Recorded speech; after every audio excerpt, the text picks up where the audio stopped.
We've reached that time of year.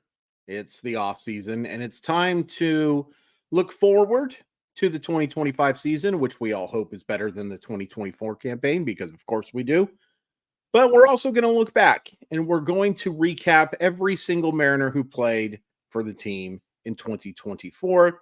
But we're going to get some guys out of the way. We're going to do this video just on the guys who'd appeared in 20 games or fewer, with the exception of one. Emerson Hancock is going to be left off this video because I'm going to do a special video for Emerson Hancock just because I think he deserves his own video. You know, only 12 appearances, but enough that I think he does deserve his own video. Here's what I'm also going to tell you, and some of you are not going to like it, and that's okay. What I'm going to do is I am going to recap every single Seattle Mariner, just like I recap every single Seattle Mariner game. The pitchers are only going to be available for my OY enthusiasts. All the hitters will be available for everybody. The pitchers are only going to be available for my OY enthusiasts. It's $4.99 a month. It helps me a lot. A lot. I cannot tell you how much it helps me. Is this my way of begging you to join my OY enthusiasts? Yes, 100,000%. But it's a special thing for those of you who are willing to support me. And for $4.99 a month, you get all of the videos, you get weekly chats, you get a bunch of other stuff, you get my prospect rankings, you get the whole kit and caboodle. I'd really appreciate you joining. And I apologize to anybody who is unwilling to pay or can't pay. Totally understand. No hard feelings whatsoever. But I need to reward those of you who are willing to do so. So that's my way of rewarding you. All of the pitcher stuff will be for my enthusiasts. All the hitters we will have available for everybody. And again, appreciate your support either way, but hit join. It's that $4.99 a month. I think it's perfectly reasonable, and it helps me a lot. I cannot tell you how much it helps me. So there we go. Okay, let's start. We'll go in reverse order of games appeared. Matt Bowman. Do you remember Matt Bowman? Of course you don't. If you remember Matt Bowman, what the heck is wrong with you? He appeared in one game, claimed off waivers, immediately DFA'd afterwards. Wish you luck, Matt Bowman. You will be a trivia question, I think, for what Mariner appeared in only one game for the... It won't be a trivia question because nobody cares that much. Yeah, Matt Bowman, one game. Zamad Taylor appeared in 3 games. I think Taylor could be a useful utility guy. Did okay when he played for Seattle. Went 2 for 5. A guy who can play all over the field, just doesn't hit enough or really provide enough defensive value to be a guy who's a regular, but a nice guy to have in your organization. And that's, I think, what Zamad Taylor is going to be. Hey, speaking of Jonathan Hernandez, another guy who appeared in 3 games for the Seattle Mariners, claimed off waivers, electric arm. And I think we saw a couple of real nice appearances from him. And then we saw why he was on waiver wires. Organizational depth. The type of guy who, when one of your middle relievers goes down, you call him up. Hopefully you don't have to use him in high leverage situations. It is what it is. And I think Jonathan Hernandez was just that for the Mariners. Do you guys remember Brett DeGuise? I just love pronouncing that name so much. A guy who's bounced around a ton, made 4 appearances with Seattle. Just an arm. I got to get them all done. Jonathan Diaz appeared in 5 games. Was not great that he had to appear in that many games, if we're being honest. Yeah. And, a good story. Came to Tacoma and did well. Made a spot start for Seattle. Got his you-know-what kicked in a very big game in high leverage. Just a guy. And you need guys. Gregory Santos. I thought about doing a separate video for him, but this is kind of the meat of this video. There's 2 guys that kind of make up the meat, maybe 3. A huge disappointment. And it's not his fault. But the fact that they were only able to get 8 games out of him And a couple of those games, he really struggled, including if it wasn't the low point of the season, it was pretty close. That sweep to the Angels. Gregory Santos gives up a couple of runs in those games. I think you still saw the stuff from Gregory Santos to suggest that he can be a good high leverage reliever. But would I have him down below a healthy Matt Brash and a healthy Andres Munoz? Oh my goodness, yes. I just trust those guys more. I trust those guys more because of what I have seen from Santos, is a small amount. But even what I saw from him in Chicago and taking a look at that fastball data, we went over it when they made the trade. His fastball has gotten shellacked, even as hard as he throws. So, the stuff is there to be a high leverage guy. The stuff is there to be a closer. The command and the ability to execute those pitches. And I know that's pretty much the same dang thing. I have my doubts about Gregory Santos being that good, but as my third best reliever, maybe your fourth best reliever behind a guy we will talk about coming up, not today, but coming up, pretty solid. Cade Marlo, 8 appearances, 1 start. I was really impressed with what I saw from Cade Marlo when he first got brought up. Now, some lucky batting average, balls in play data for sure, but I liked the approach. He had some really good at-bats in 2023. A very small sample, got overworked, and he wasn't great in Tacoma either. I have my doubts about Cade Marlo being anything more than an up-and-down guy. And it's also worth pointing out, he's 27. It's not young. I mean, it is. Oh my goodness gracious, is it ever? But in baseball terms,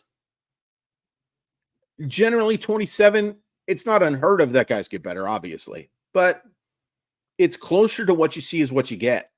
And what you see is a guy who can't hit left-handed pitching, who has significant swing and miss issues that doesn't come with elite power, has really good speed, and can go get it in the outfield.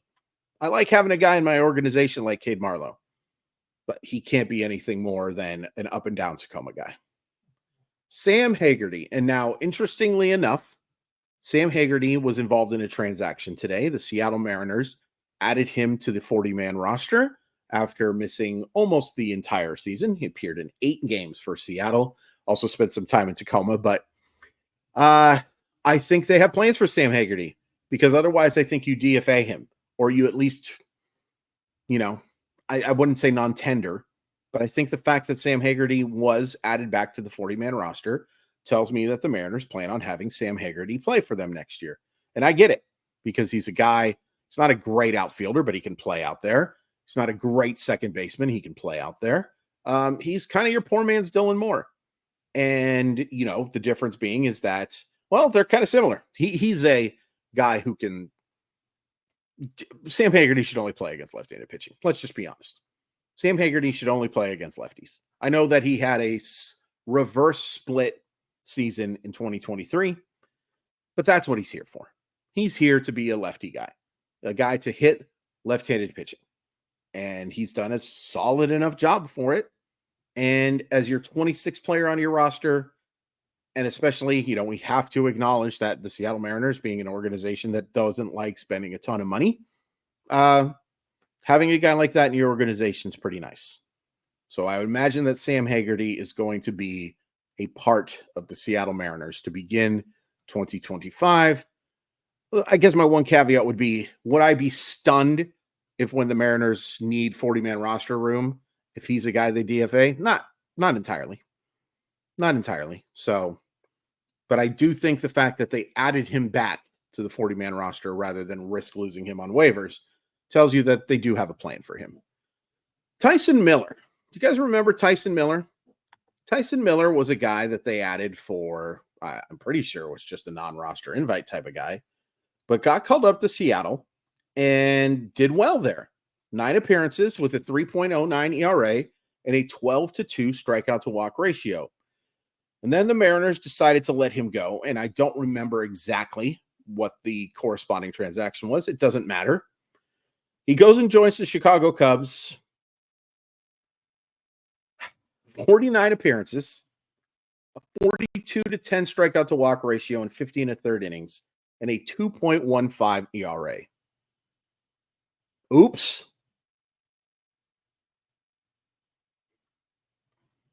Maybe we should just move on. I mean, that's a huge mistake. It's a huge. I didn't like the move at the time because he was pitching well for them, and they didn't have the bullpen depth. Chicago Cubs should be absolutely thrilled because they got him for basically nothing. I believe the trade was that they required Slaughter, who, I mean, you might as well just put him as organizational depth. Let me hit pause to confirm what that transaction was. Yep. Jake Slaughter in cash for Tyson Miller. And, you know, Jake Slaughter is a org depth guy himself. But Tyson Miller would have helped the Seattle Mariners an awful lot. An awful lot. Now I got to go back to my list. Jason Vossler. We are finally into double digits. We have reached the double-digit portion of the Seattle Mariners. Jason Vossler appearing in 10 games. Great season for Tacoma. Was cool to see him get the shot. Had a nice little series against the White Sox. It quickly was a reminder that Jason Vossler is Jason Vossler. And I don't mean that as I guess it is insulting, but it was pretty obvious Jason Vossler wasn't going to be a guy. I don't blame him for giving a shot, but the fact that they had to give a Jason Vossler a shot was kind of pathetic. Kind of pathetic. And he will be a up and down guy and a guy who spends a lot of time in AAA ballparks. And I wish him nothing but the best, but I don't think he's a guy that you can have on a major league roster. Jimmy Garcia, 10 appearances for the Seattle Mariners. And it's interesting, look, Garcia's season ends with an injury. Curious what exactly the full numbers were with Seattle. Of course, Baseball Reference decides while I'm recording a video, hey, have I reminded everybody that I don't have an edit button? I just have the ability to pause. 10 appearances with the Seattle Mariners, 9 innings, an ERA of 6. And that's mainly because, well, number one, he gave up 6 runs in 9 innings. That's how you get an ERA like that. He stunk to end the year before the injury. And he is one of the guys who really faltered in that Detroit series, which losses look better in hindsight than they did at the time. But yeah, they were really counting on him to be that bridge to Munoz. And it looked good for a while. It looked really good. And then it falls apart, and a little bit, heck, maybe even a lot of it of that is because of injury. Be curious to see if they're interested in bringing Munoz. They're definitely going to bring Munoz back. Unless there's something happens. Boy, would that be disappointing. But yeah, he is a free agent. He made $6 million last year. He's probably looking at a $4 or $5 million deal. I don't think Seattle's going to be too interested in that. Maybe something incentive laced that could get him into that number. But I would guess that Jimmy Garcia, assuming he's healthy, is pitching for another team next year. Kirby Sneed.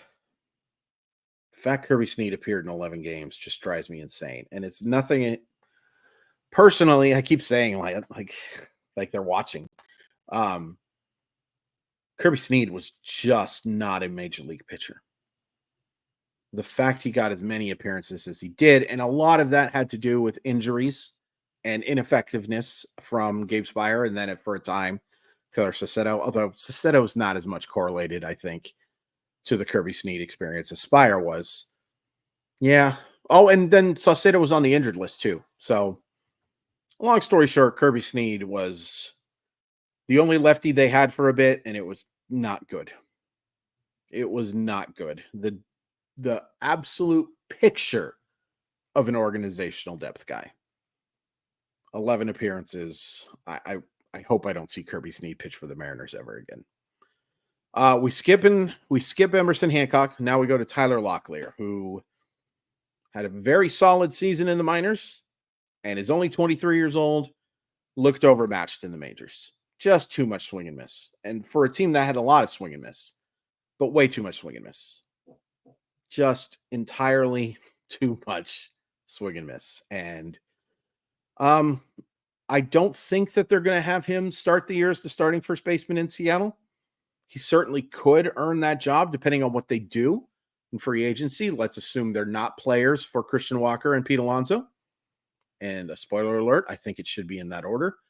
But, if they have Luke Raley starting at first base, I could see, if they don't bring Justin Turner back, making a platoon there of Locklear and Raley. I think they'd prefer Locklear to spend another year in the minors. As a 23-year-old, that wouldn't be a bad thing at all. But it wouldn't shock me if he got another shot, not even a little bit. Number one, he's already on the 40-man roster. Number two, there's not a lot of options at first base for this team. And number three, he's shown in the minors that he has the ability to be a power guy and to hit for a little bit of average too. Now, didn't even kind of show up in the majors this year. But I still like Tyler Locklear. He still qualifies as a prospect, and he's still a top 10 guy in the system for me. I think the top 100 stuff is a little nonsensy, but I do think he has a chance to be a solid regular or maybe just a lefty killer at first base. That was 16 games. In 17 games, we have Cody Bolton, who the reason I get frustrated about Cody Bolton is not really Cody Bolton's fault either. It was the fact that they kept sending down Colin Snyder and calling up Cody Bolton. And it was very obvious to me that Cody Bolton was a better pitcher. It was very obvious to me that Colin Snyder was a better pitcher than Cody Bolton. And the numbers bear that out, and the numbers should have bore that out. 17 appearances. He was far from a disaster. 4.34 ERA, 17 strikeouts, 9 walks. That's an ERA plus of 86. It's weird that 4.3 has now become a well below average ERA, but that's the world that we live in now. I don't hate having Cody Bolton around as an up and down guy, but the fact that they used him more than Colin Snyder to begin the year just absolutely drove me up the wall. Absolutely drove me up the wall. Real quick, speaking of relief guys, Jackson Coar, also added back to the 40-man roster, has not had success in the majors whatsoever, but has the stuff to be there. They'll be curious to see if he gets a chance to earn something with the Seattle Mariners, because, the command is wretched and the results have been absolutely terrible. But when you add these guys back to the 40-man roster, it gives you at least an idea that they have some hope for them. Because otherwise, you just let them go and they clear out waivers, and they hit free agency. But obviously, the Mariners do have some hope in an arm like Coar, who appeared in 0 games as he was recovering from injury. Seby Zavala, everyone's absolute favorite Seattle Mariner of all time. I mean, to say he was bad with the bat is... I would be curious. I'm not going to do it for the sanctity of my health. How many hitters had a higher slugging percentage than Zavala's 496 OPS, which is an OPS plus, by the way, of 46. And remember, 100 is average. So they're 54, and I hate saying the number 54 in a Seattle Mariner video. 54 away from just being an average hitter. He was awful. He was a solid defensive player, and he'll remain one. But boy, oh boy, was he not good. Just not good. And the Mariners wanted to use him. They wanted to keep Big Dumper fresh. And they couldn't, because Seby Zavala was so bad in just 18 games. So bad that they had to use him a lot more early than I think they would have liked.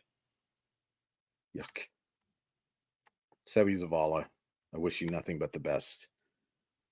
Speaking of wishing nothing but the best, Mike Bowman, who I was wrong about, but I can't really give up on, because there were moments where Mike Bowman showed the stuff, and there's been moments throughout his career that Mike Bowman has shown the stuff that suggests he can be a high leverage reliever. It's just the command is so bad. And it's worth pointing out that so the Mariners trade for him after Baltimore designates him for assignment. And then I think he played for 13 other teams. And that's only a slight bit of hyperbole. Stuff's there. And I won't be shocked if he figures it out. But I can't say I was like, it was not the Tyson Miller situation. It was not me going, oh, how do you get rid of this guy? I would have loved to have kept him around and kept him in the minors, but he's 28. And outside of 1 year, he's been kind of a disaster.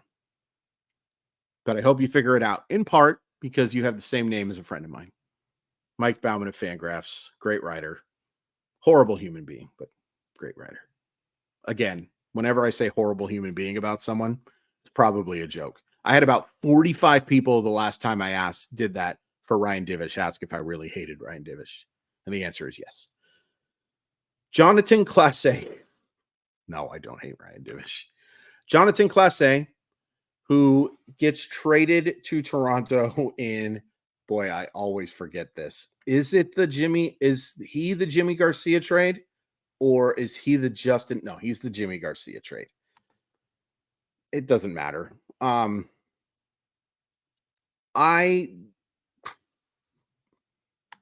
I hope this trade doesn't bite him in the tuchus. And I will say this, I don't think it will. I just think there's too much swing and miss in his game for him to ever be anything more than a bench option. And, he went to Toronto, and in 7 games, he hit 350, 435, 550. But with Seattle, he hit 195, 233, 220. And he struck out 14 times in 43 plate appearances and 3 more times in 23 plate appearances with Toronto. So that's 17 strikeouts and 66 plate appearances for a guy with average power. And he has really good speed, and I think he's a solid defensive player. He's not an elite one, but he's solid enough. I don't mind that trade. Mainly because the Mariners really needed Jimmy Garcia. And unfortunately, it didn't work out because of the injury, but I'd make that trade again. I would absolutely make that trade again.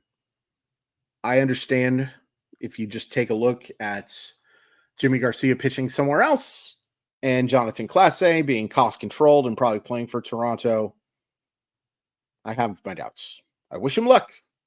I wish everyone luck. Well, there's a couple that I don't wish luck to. Ryan Divish. But I doubt that Jonathan Clase is more than a 4th outfielder. So I don't mind it. So yeah, those are your, hey, remember the Seattle Mariners? Hey, remember these guys who barely played for the Seattle Mariners? We'll get into the meat next. And again, really appreciate the support. Would really appreciate you hitting like and subscribe. And if you have it, really appreciating join. $4.99 a month. That helps me out a ton. Yep. Those guys played for the Seattle Mariners. And I forgot to hit the end button. Now I will.